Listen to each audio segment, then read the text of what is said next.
Most of the corporate leaders think their communication is good enough. They are making invisible mistakes every single day that are quietly destroying their credibility. And the worst part is that they don't even know they are doing it until they lose the opportunity, the promotion, and the respect that they deserve. In this video, I'm going to show you the 5 hidden communication mistakes that even sometimes smart leaders make unknowingly that look unclear, forgettable, and weak. Hi, this is Bishal Sarkar, and for the last 16.5 years, I've trained leaders, professionals, CEOs, executives in companies like Microsoft, Google, IBM, Cisco, Apple, and I can tell you this very clearly. Your career does not grow only because of your hard work. Nahi. Your career grows because of how people perceive you when you speak, when you communicate. And stay with me till mistake number 5, because one mistake keeps talented people, even talented people, invisible for years, even when they have the skill, the knowledge, and the results. Let's go. Mistake number 1, you forget the question you were asked. This happens all the time. Somebody asks you, let's say, a simple question, okay, are we still on track for Friday? And instead of answering it clearly, you start dumping every detail that you have in your head. You say you're talking about the delay, then you're talking about the wireframes, you're talking about the client, you're talking about the team, you're talking about the issue. And after 30 seconds, nobody even remembers what was the original question. Why does this happen? I will tell you why it happens. It happens because you are trying too hard to prove that I know what I'm doing. मुझे पता है.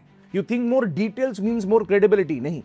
In reality, too much detail without structure makes you sound confusing. So here is the fix. You might be thinking, Bishal, what is the framework? Chalo, I'll give you a framework. The framework is called ACQ. A, answer the question in one clear sentence. Then C, give context. Give some little extra context only if it's necessary. And then Q, question. Ask, would you like more detail? That one framework alone will make you sound clear, sharper, and far more executive. Mistake number 2, you externalize your thought process. This is when you think out loud in moments where people actually need a clear answer. Somebody asks, so what should we do next? And instead of pausing and thinking first, you start saying, maybe option wait, no, option B, 1 second, maybe option C. And in your mind, you think you're being transparent, but in their mind, you're sounding scattered and confused. This is a time to think out loud. There is a time for you to think out loud. It's called brainstorming, collaboration, idea generation. But when somebody needs your decision, your recommendation, or your position, they don't want your rough draft. They want the final version. For example, if you go to a doctor and you are asking a question, they don't want to confuse you. So how can you communicate like a doctor? Pause, breathe, and think. If your mind is in chaos, this framework can create calm. Listen, frameworks stop rambling. Frameworks make you sound like somebody can trust you even under pressure.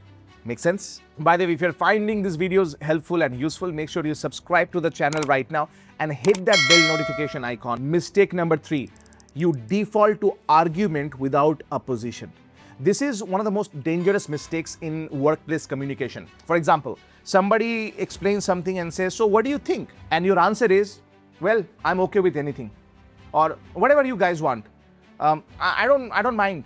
I'm flexible. Now, yes, that sounds polite maybe, but over time, it makes you look like somebody who has no opinion, no decisiveness, no leadership presence.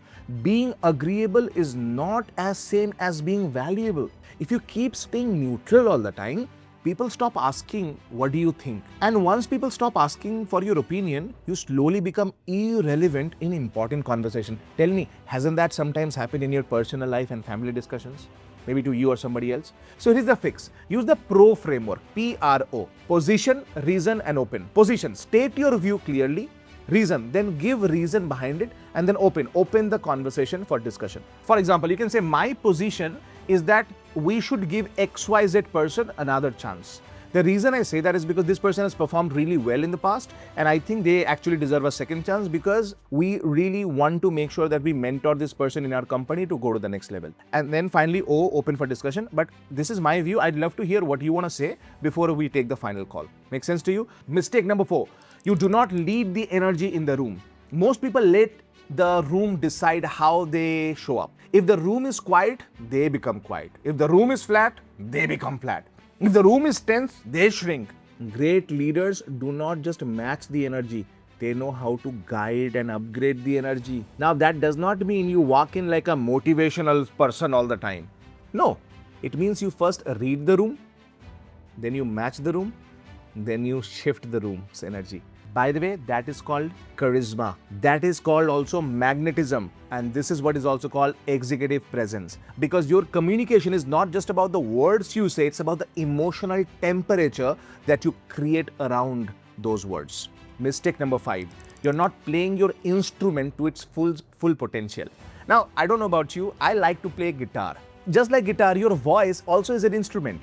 But most people use only 5 keys of that instrument for their whole life. So same volume, same speed, same tone, same rhythm, same energy. So boring. If you have all these 5 elements same, and then how can you wonder, okay, why don't people listen? The truth is this, when you do not learn how to use your voice properly, you hide your potential. Your ideas may be brilliant, but your delivery makes your ideas forgettable. So what do you need in order to have control? 3 simple dials. Rate. When you speed up, you sound passionate. When you slow down, your words gain more weight. Volume. When you speak louder, you project confidence. When you speak softer, people lean in. And third, melody. When your tone has variation, you become more engaging, more memorable, more dynamic. Listen, the greatest communicators do not just speak in one flat pattern. They play their voice like an instrument. And when you learn to do that, your message finally sounds as powerful as your mind really is. So let's quickly recap the communication mistakes. Mistake number 1, forgetting the question that you were asked. Mistake number 2, externalizing your thought process. Mistake number 3, defaulting to agreement without position. Mistake number 4, not leading the energy in the room. And mistake number 5, not using your voice to its fullest potential. Fix these 5 mistakes and you will no longer be the person who gets ignored or rejected or overlooked or forgotten. No, you will be the person that people listen to, people remember, and people really respect from their heart. And you know what? That's something that most people never get in their life. So if you really want to master this at a deeper level, I want to invite you to join my Speak Like a CEO Masterclass. It's a very practical, high-impact training where I show you exactly how to stop rambling, how to structure your thoughts, and use your voice powerfully, and communicate like a true leader. Let's transform the way you speak forever. Karte hain ek saath, okay? This is Bishal Sarkar reminding you that public speaking is not about perfection, it's all about connection. Oh, by the way, I almost forgot. Subscribe now. Subscribe to the channel. I'll see you in the next video. See you soon.